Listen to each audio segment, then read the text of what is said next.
So guys, good afternoon and for today's video. Maligo ta diha o kuha nang gikuha sa kwarto kay di comfortable ka ng jersey sa kumbana kay kausara ka to short o blouse akong gihubo. So maligo na ta guys. So kusang shampoo na niya.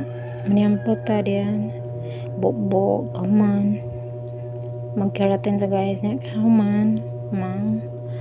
Magsabon nyo ta. Magpamot nyo ta pero ay ko kuan guys kanang ako'y lugod-lugod kay mo dahil wala man tay bulingkod kay sige makutag adlaw taga maligo kay di man sad ko kaniyon.